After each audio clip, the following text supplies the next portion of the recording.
listening to the Straight to Video podcast with Rob Lane.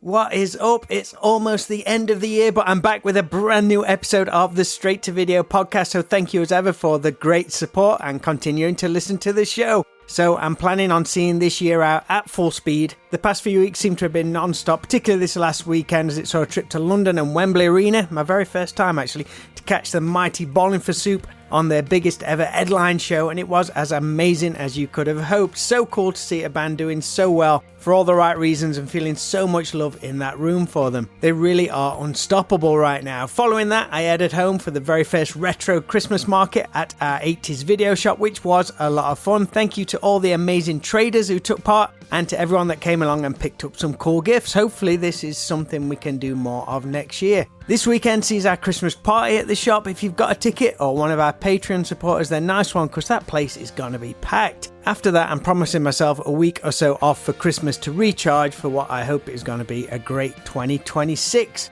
Right now, though, on the podcast, I want to welcome back Ronnie Riddle of the band Preacher Stone. Ronnie was on the show last year, and it's always incredibly rewarding to connect with someone whose vibe and energy you really enjoy, so it was great to have him come back on the show just before Thanksgiving in the US a couple of weeks ago to talk all about the new Preacher Stone album By the Horns, which is out now, and the band will be on tour once again in the UK next February, so I can't wait to see them when they hit Nottingham. For all info on the new album, links to the new promo videos, and also ticket information, you can visit preacherstoneband.com. But right now, please sit back and enjoy my straight to video chat with Ronnie Riddle.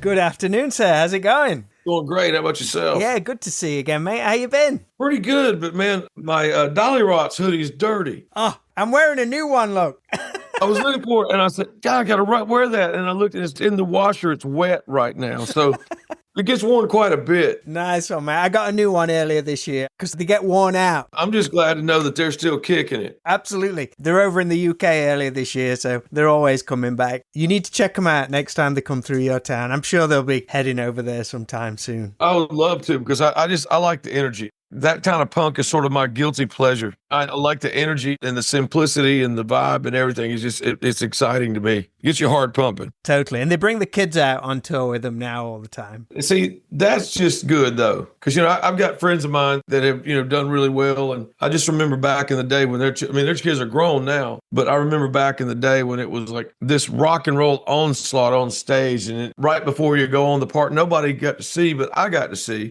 was, daddy's got to go work. So, you stay in the bus and, you got everything you need. And we were talking one day and I said, the thing that impressed me the most about you guys is that you're good parents. Amongst all the chaos that is rock and roll, that there were good men being good fathers. It was awesome. If you can get that balance, mate, that's the secret right there. Balance is the key to everything, man. Totally. Well, it's great to have you back on the show, mate. I really enjoyed our last chat. Great being back. I'm trying to get my tour dates in front of me so that I don't mess up. Anybody can mess up. I can mess up. Yeah. Oh, me too. Me too. I need all my notes all the time. You guys have Thanksgiving coming up this week. We don't have that in the UK. Yes, we do. Do you have any Thanksgiving traditions out in North Carolina? We eat with the family, just the connected to inner family and some, some people that are kind of outliers, but as well. But it's going to be interesting. It's going to be Thanksgiving with my daughter and her husband and my wife and her family. And, I'll make the rounds and get to spend time with my dad and his family. So looking forward to it. It's a good time, yeah. You don't have like a big meetup. You do all the traveling around to say hi to everyone. Maybe 10 or 12 people with my wife and her family. And then my dad's family's a little bit larger. So we'll do 2. How old's your daughter now? I'm going to age myself here. My daughter's 28. Be married 2 years coming up. What does she think about her dad being a rock and roll singer? I don't think she ever really cared. I say that, people go, oh, that's terrible. No, it's just like, I'm just dad, which is really kind of cool. And I think she's probably proud in her own way, but it's just something that your dad does. How old was she when she first saw you singing, do you think? Probably about 2, 4. Her first concert was a Kiss concert. Yes. Her mom was about 6 months pregnant and we went to see Kiss. Who's a favorite Kiss member, do you think?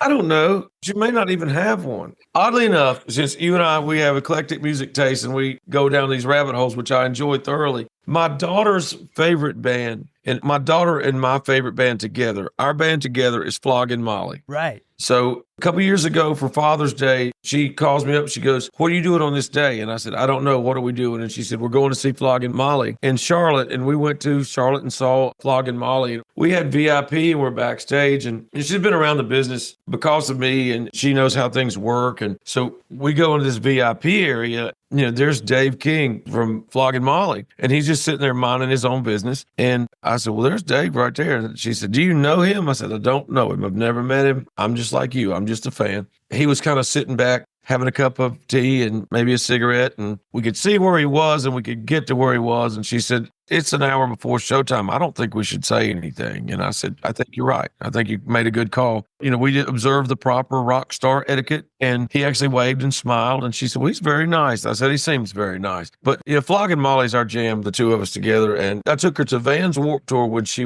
may have been 12. And we went for sole purpose to see Flogging Molly, and we got to meet him in line. And, that was the only time that I'd ever spoke to Dave. And she just really enjoyed it. And she learned how to act, and she's gone since. In her teens, she would go to shows with her other friends, and they'd go, "Wow, I'd really like to get their autograph." And my daughter's like, "Let me show you how it's done. You don't fangirl. You say something intelligent about their music, and then they know that you're not some fool. Then generally it works in your favor." And she said, "Dad, I think I'm a hero to my girlfriends because I showed them how to meet somebody." The thing is, "Well, they're just people, honey." And she grew up in Nashville. On her cheerleading team in middle school, one of her cheerleading teammates was Trace Adkins' daughter. So she knew how to play the game. I mean, just being around it, they're just people. Just treat them kindly with respect like you do everybody else. But Flogging Molly's our thing. Now, she could tell you all about them and her favorite song and all that kind of stuff. But, that's just something that we share. That's great because she grew up around the music business and you did as well. Was it your dad who was a photographer? Yeah, my dad was a photographer. Yeah. So, I mean, like my grandmother used to say, every time I used to leave the house, act like you got some sense, and respect will get you a long way. Do you have any of your dad's photographs on display or anything? Oh, yeah, absolutely. All over the place. My dad's still kicking it. He's 87, and he still actually sings. He's a gospel singer. He sings in a gospel quartet. Why aren't you bringing him to the UK? Show him the sights. He would love it, but I think the travel would be a little much for him right now. But he would absolutely love it because it's something that we share. In fact, over there on the wall is a poster from the World Texas Music Festival that he and I went to when I was younger. And it was probably we were talking the other day, it's probably one of the best times that either one of us ever had. How old was you at the time? I was 14. And this is really going to age me, but I don't care. Don't matter anymore, mate. I'm an overnight success story. It's only taken, 40 some years in the making. But anyway, we saw one of the small names on the bill was Van Halen. Oh, yes. There was another little small name on the bill, Journey. Oh, man. Ted Nugent and Aerosmith were the headliners. Heart was there. But there was another little band that I'd heard of, but I had never seen. And I didn't really get the full brunt of them until we got back. They didn't really make it in our area until we got back. There's a little band from Australia called AC/DC, and they were on the bill, and they really kicked ass. And I really went away from them, going home back to North Carolina and telling all my friends, "Hey, there's this band from Australia and there's this band from California that's got these two. I think they're Dutch brothers, Van Halen, I believe." And everyone's like, "Oh, I never heard of them." And then Running with the Devil came out, and it was like, so we're kind of ahead of the game on that. So it was that early on? Yes. Before the first album blew up? In fact, my dad took pictures of Eddie playing a Les Paul. And all of my guitar playing friends are like, "No, he never played Les Paul, dude. He never played Les Paul." He played Les Paul, dude, because their gear had gotten lost or gotten stuck in customs, and they had to use another band's gear. So he was playing a Cherry Sunburst Les Paul. I've got pictures. But we knew right then and there, my dad knew. My dad looked at David Lee Roth and he just looked at me and he goes,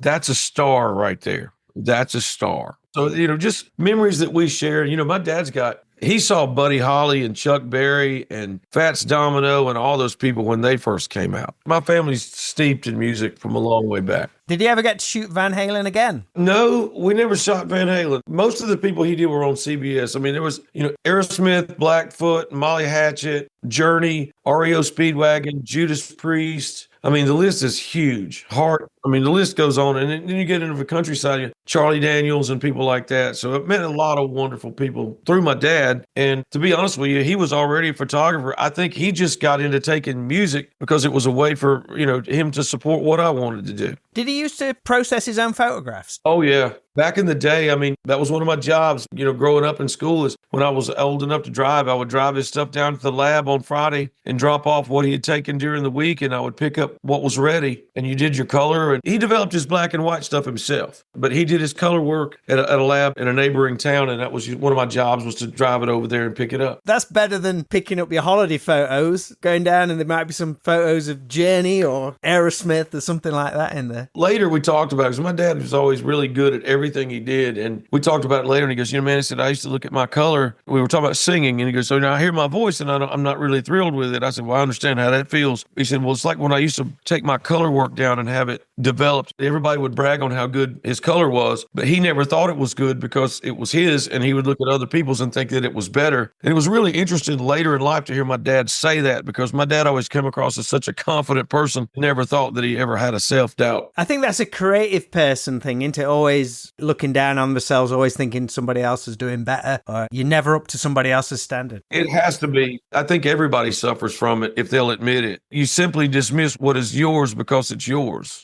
And you look at other people and go, man, mine doesn't sound like that, or mine doesn't look like that, or mine, whatever. It's just human nature. It's not a bad thing because you're always chasing. You're always trying to get better. That's it. And as soon as one thing's accomplished, it's on to the next. Well, I was lucky enough to catch you and the rest of Preacher Stone live on your last UK tour in 2024 at the Feathers Inn in Lichfield. I'd never been there before. Nor had we. That venue was great, dude. It was awesome. It was a beautiful place. It was a wonderful place. And we got used to the plexiglass around the drums. It was like playing hockey for a minute, because somebody would cross and I'd be up against the glass. But it was great and lovely people there. Gifted me a Phil Lynott mic stand. Wonderful, wonderful folks. You could tell they were music lovers and music fans, the people who ran the place, the people in there. It's always great to go into a venue like that. And it makes you feel good that there is still places like that. That's as pure as it gets. It was awesome. I love the gig there. You put on such a polished but also fun show. It was great. How was the UK tour on a whole? She did the Made in Stone Festival. Made in Stone was very special for me because as a young man, I dreamed of coming to the UK. And I dreamed of playing an outdoor festival at the UK in front of a big audience and a big receptive audience. And Made in Stone was all of that and more. And it was quite emotional for me.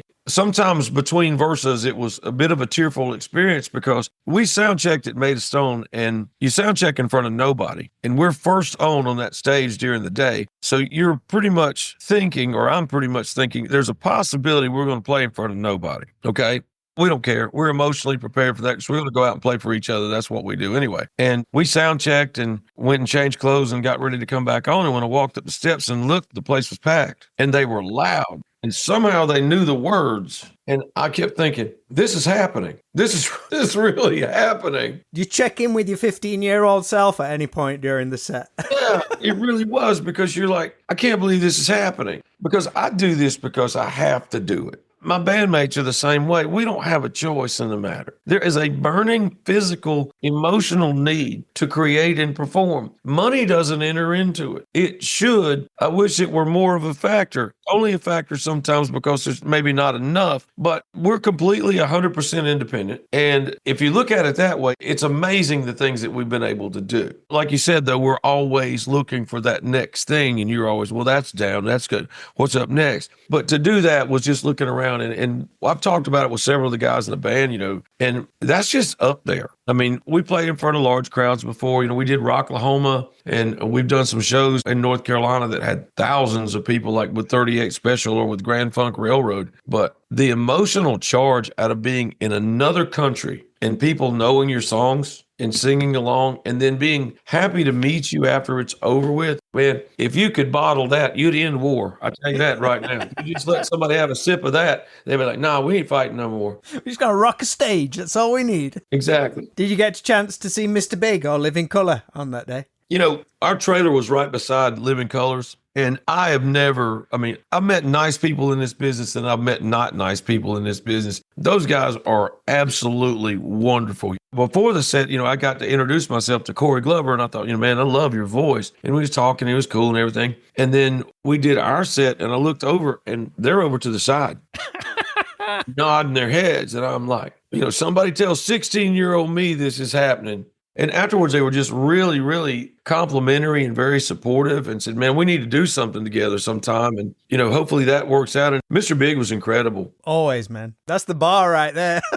Well, I tell you what, man, I tell you who blew me away was Jared James Nichols. I mean, he was incredible. But a lot of bands that have followings in the UK aren't known in the US and vice versa. And I got to see a lot of people that day that I really enjoyed. That's exciting. We're always talking about getting older and stuff like that, but it's always nice to see a new band that excites you like it did back in the day. It's like, holy shit. I got a theory, and it's just my theory, but I don't think my soul is aged. I think my soul's the same age it's always been. You know, my body may be a little bit worse for wear, but my soul's the same. I'm still that 14-year-old kid. And if you get the right drum beat and the right guitar chord with the right tone, I'm in. There's some song lyrics right there. My soul's still the same age. I am. And I think that's probably true for everybody. What's it like returning from a tour for you, whether it be a US tour or perhaps more so a UK tour being so far from home? How does Landis, North Carolina feel when you return? The great thing about being from Landis, North Carolina for me is that I'm just Ronnie Riddle from Landis, North Carolina. You know, I grew up on 803 Highland Avenue. I went to South Rowan High School. I see people that I went to school with. We're just friends because we went to school together. And I don't consider myself famous. I mean, we're in kind of a niche market. The genre that we're in, that people like us. It's all relative. You know, NASCAR drivers are right up the road from us, but I'm not a NASCAR fan. So if you're excited by that, you're excited about it. If you're not, you're not. And, you know, being a Southern thing in the United States is you don't get too caught up in who you are because you're just you. It's a good reality check.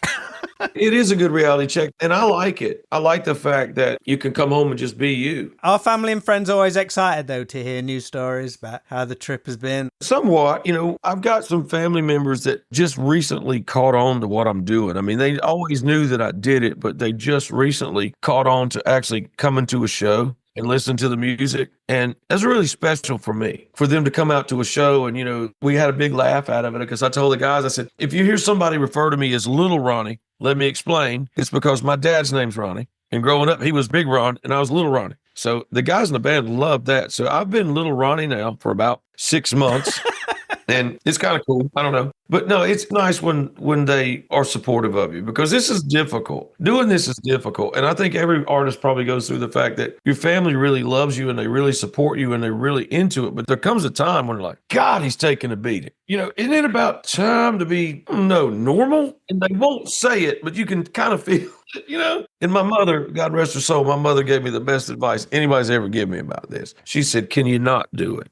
Oh, wow. That's pretty heavy, that is. My mother was a world famous floral designer, and she said, can you not do it? That's the only question you've ever got to answer yourself. You know you can do it, but can you not do it? Can you live with yourself if you don't do it? And I hear her voice a lot in those weird moments when I go, no, I can't not do it yet. I got to keep doing it. I've never heard that point of view, I don't think. I've heard stuff like never give up on stuff and keep chasing, but I've never heard that, can you not do it? Her thing was, if you can live without doing it, you can live without it. But if you can't live without doing it, you better keep doing it. There's not an ounce of quit in me anywhere. So we're just hard-headed Southern boys that want to play rock and roll. So there you have it. Do you ever get post-tour blues? No. Not really, because it's on to the next part. Okay. You know, because we play as much as we can. So when we come back from the UK, I'll be exhausted for a week, and we got about a week off, and then we're back to doing US dates. Okay, there's always something. There's something to look forward to and some way to go. And when we're not touring, trying to take it to the next level, there's always something to do. There's some kind of PR thing to do. There's an interview. There's a photo shoot. There's a video. There's writing for the next record. So you stay busy. As long as there's always something in the calendar. Yeah. Sweet. Well, you're already back with a brand new album, By the Horns, which is out now. Follow up to the album 5. You're rocking the 5 hoodie. Did you get much opportunity to promote the last album in the US after you returned from the UK? These last couple of years have been strange for us. We lost 2 members. We had to deal with the mourning. We were recording a record. We were going to tour to support that record, and then we lost 2 members. And then we got Nick Wynn to come in and fill in and do the UK tour, and we did US dates with him. And then we knew with Nick's schedule and all the projects that he's involved in, he probably wasn't going to be the final fit. So we had to go look and find someone to actually be the permanent guy. And we were fortunate enough to know Daryl Witt, give him a call, and he was interested, and it's worked out brilliantly. So we're on a catch up right now, really. I mean, we went back in the studio and put another record out because we wanted to make the statement to everybody that despite all the hardship that we faced, we were still very much in the game. And there had been a big break between Remedy in 2016 and Five in 2024, and we didn't want a large gap. We wanted everybody to know that we were out. So we went in with Glenn Tabor producing at GAT 3 in Charlotte, and we made an unapologetic rock and roll record. And now we'll come out and support that and show everybody that we're still alive and kicking. So 2026 is going to be the year of the tours. There won't be another record out probably until 2027. So it's going to be a lot of work, but it's going to be fun. You've worked with Glenn before, though. Is he your kind of like your go-to guy? Or how did you originally team up? The first record, the very first Preacher Stone record, was recorded at GAT with Glenn, as was the second one, Uncle Buck's Vittles. And then we worked with Bruce Irvine, and then we recorded the next one in Asheville. We came back to Glenn for Five, and it felt like home.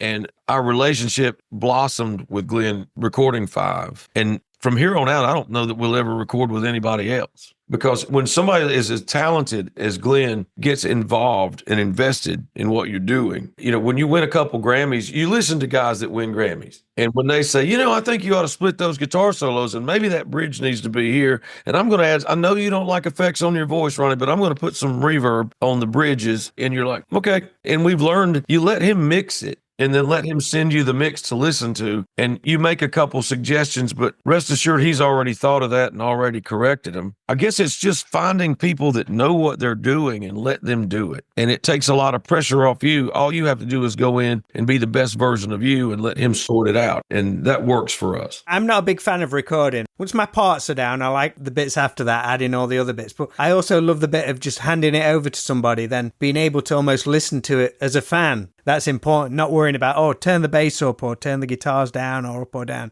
I would be horrible at that. In as much as everybody likes to think, well, if I produced this, if I produced it, I'd lose my mind, because that's not my forte. My job is to tell the story and try to arrange things in a way that tell the story. That's the great thing about the band. Wyatt's a phenomenal drummer. Jim's a phenomenal bass player and a great backup singer and a great arranger of backup vocals. And Daryl and Ben are just incredible guitar players. You don't go in there and tell Ben and Daryl or Jim or Wyatt how to do what they do, because they already know how to do what they do. And, in our writing process, you bring an idea into the band room, it's not going to leave the way that you brought it in. It's going to leave better, but that's just the way we work. And to me, that's one of the magical things about it. Now, as far as the actual recording process, I enjoy seeing how it develops and comes along. But some of those moments in there can be some of your least favorite moments of doing things, when you can't quite get the part. You're not mad at anybody but yourself. In fact, we joked about taking all the moments that we all had during the recording process of By the Horns and making it another track.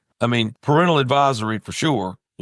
But let's just say the F word is used a lot. It's a very emotive word that gets used a lot. Do you still get parental advisory stickers these days? I don't think you do you? No, but man, that was one of the proudest moments of my career. I learned early on, if you write a song called Old Fashioned Ass Whooping Sumbitch, you'll get a sticker. And my mama was really proud of that. Super. I think you've described this new album as a 70s album, kind of done for modern day. I think so. Do you have an album from back then that really captures that sound and defines the decade in rock, or are there too many? There's so many, but I mean, Nazareth's Hair of the Dog. Right. Whiskey Drinking Woman and the song Hair of the Dog itself. But I mean, some of those songs on that one, just that guitar, it's like guitar, bass, and drums, and and a voice. And I love that. And one of my favorite, I love the Mutt Lange stuff with AC/DC, but man, Power Age, God, what a record. Just what a record. That stuff always just lit a fire under me. And just to hear guitars, like I said, we've talked about this before, Thin Lizzy, Thin Lizzy live and dangerous. There you have it right there. That was one of the rock and roll Bibles to me. Guitars, bass, and drums, and a vocalist who sang like he meant it. And that's rock and roll.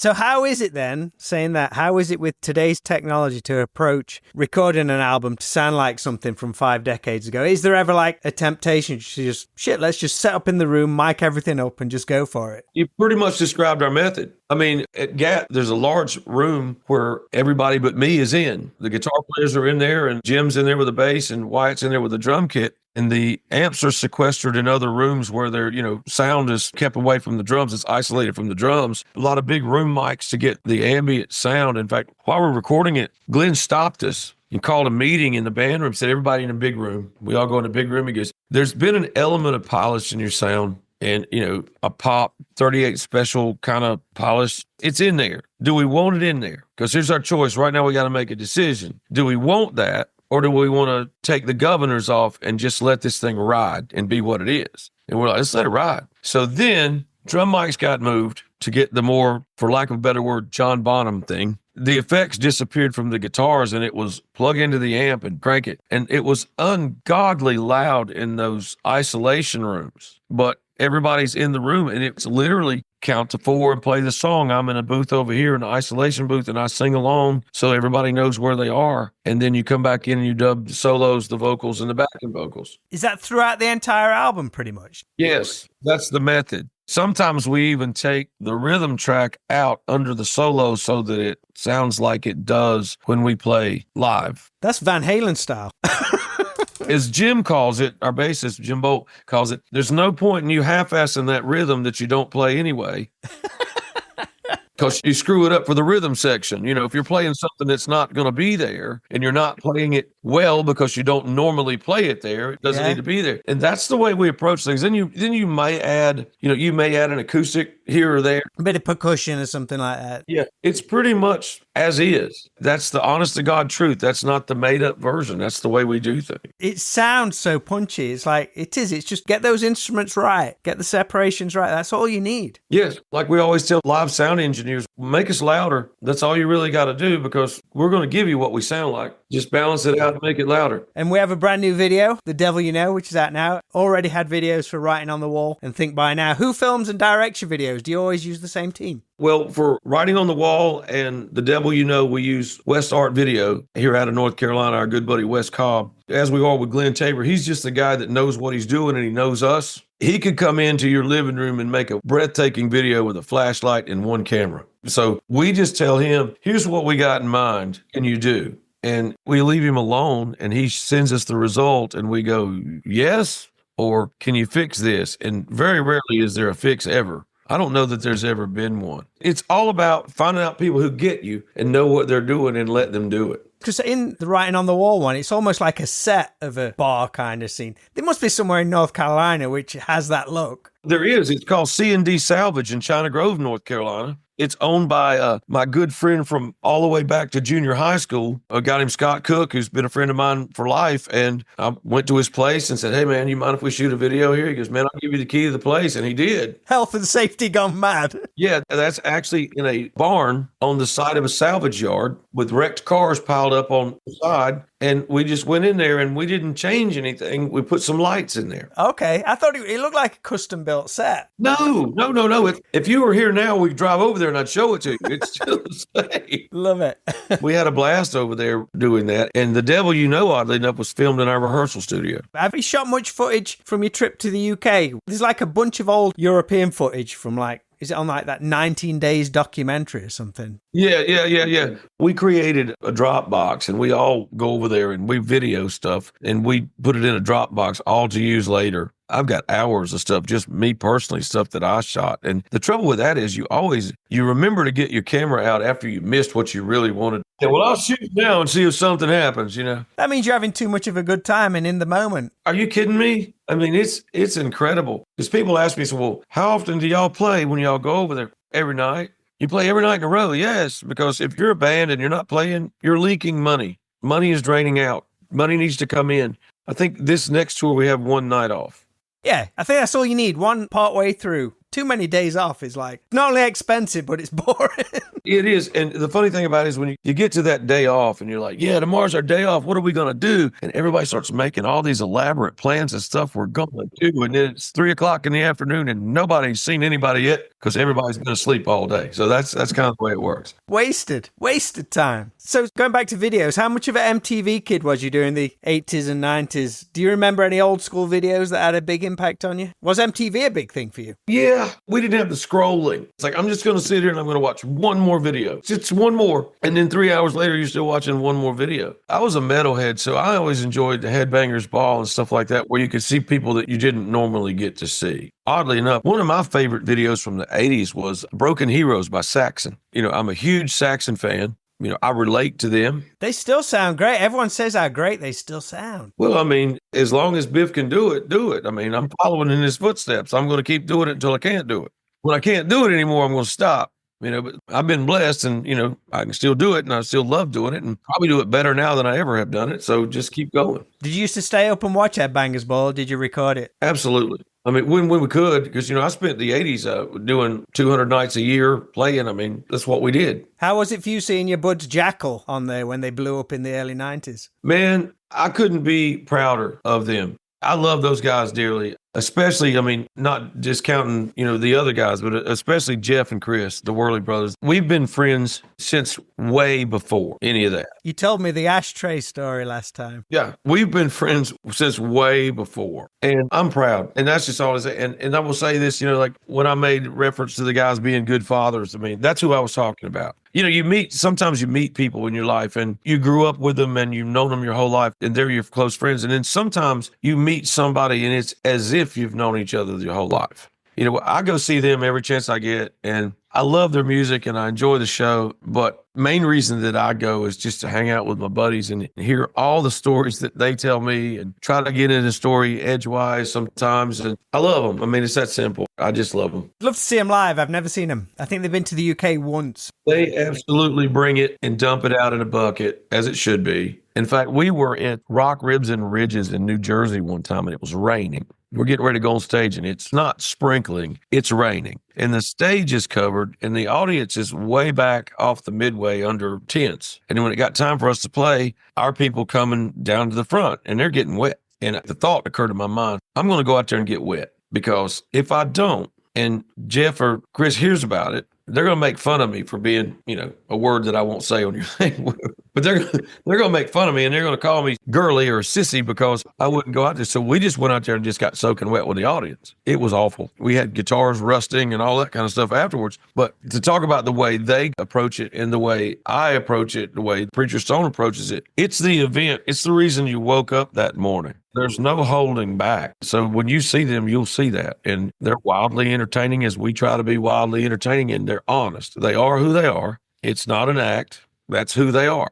I think that's what's been really successful for us is what you see is what you get. People notice that. It's not something you can learn in a book. If you leave it on stage and come across in that way, people can pick up on it. They really can. I just hope that when people see us, they see the joy that's coming off the stage and the love that comes off the stage because we genuinely love doing this more than anything. Well, people get a chance to see it in the UK next February. And best news, you come into Nottingham, my local rock town. I don't have to travel too far. Better see you. That's what we learned about the UK because we were told one day it was our next trip, lads, is 267 miles. And we're like, who cares? We'll do that on our head. 267 miles in the UK is not equivalent to 267 miles in the United States. United States, it's hit an interstate. We're there. In the UK, it's like, okay, now the speed limit's 40. Going down all these country roads. Oh, yeah. We love that. Those one-lane country roads on the way to Scotland, I highly recommend that for anybody that wants to feel alive. You didn't do any driving when you were over here, did you? No. I screamed like a little girl from the back of the van. Ah! We turn into a roundabout, and we're used to being on the right, and you go left, and we're like, oh, we're going to die. Just get yourself screaming more than once. So finally, you have a fan base called the Congregation. Yes. Has that become an international thing now? You have fans all over the world. Have they all adopted that moniker? Yes. The funny thing about the Congregation is when we first got on the Leonard Skinner Simple Man cruise and then the Rock Legends cruise with ZZ Top, I thought that, this is going to be a bunch of people that like Southern rock. So they're all going to be from Florida and Georgia and North Carolina and South Carolina. And I couldn't be more wrong, because they were people from Scotland and Ireland and Sweden and Denmark and France and Germany. And it made us international immediately. So, yeah, we've got members of the Congregation from all over the world. And, our presence is not huge in Asia, but there are members of the Congregation from Japan and from the Philippines. And we were on one of the Rock Legends cruise, and the guys backstage that worked in the kitchen on the ship, they were from the Philippines. They wanted things. Didn't realize that there was a little pocket of Preacher Stone fans in the Philippines. You need some little embroidered Congregation patches or something like that. Noted.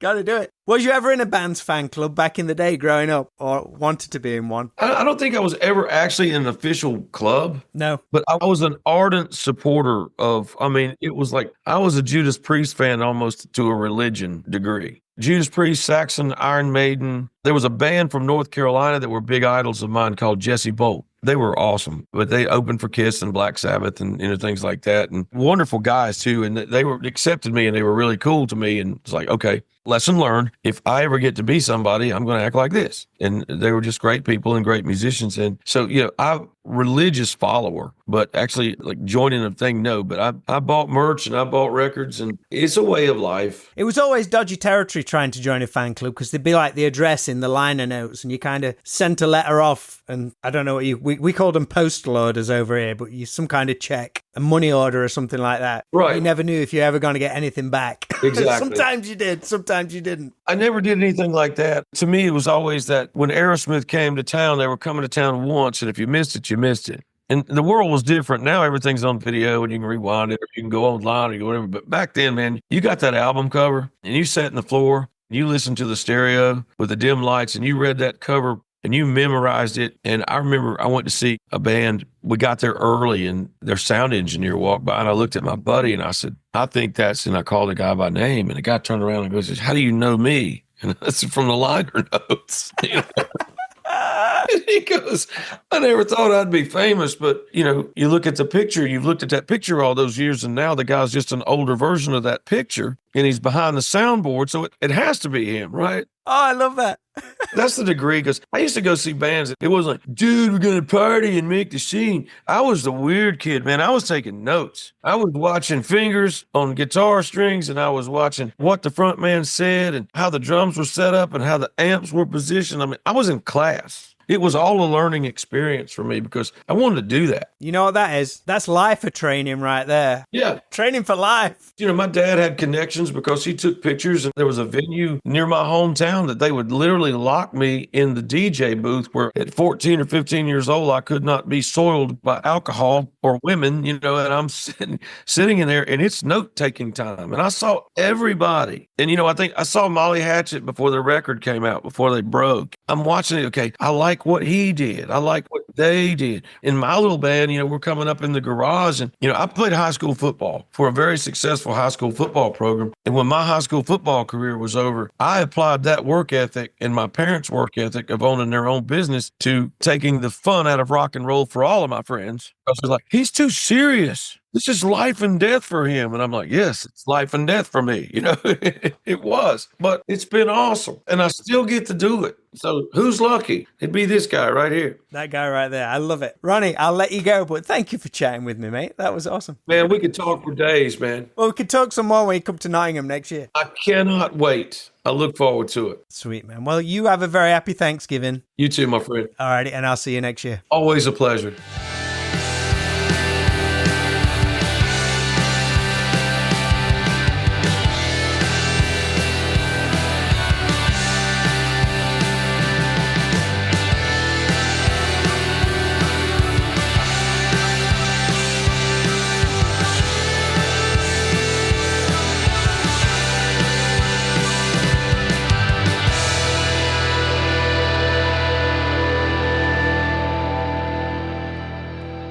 Many thanks to the awesome Ronnie Riddle of Preacher's Stone for coming back on the podcast for a catch-up and to talk all about the band's new music. The album By the Horns is out now, and tickets for their UK tour in February next year are on sale now, with all info at preacherstoneband.com. So I really want to thank you for continuing to support everything I do, whether it be through my bands, Straight to Video, the 80s Video Shop, and this podcast. I know there's a lot going off, but I love to juggle different ideas, and it means a lot for everyone to be a part of it. I realise there hasn't been as many episodes of the show this year, but it's something I still very much enjoy doing and will continue for as long as I can if you continue to listen. But right now, that's all for this episode of the podcast, and probably the last of 2025. So until next time, make sure to always be kind, please rewind and unwind, and I'll speak to you all real soon.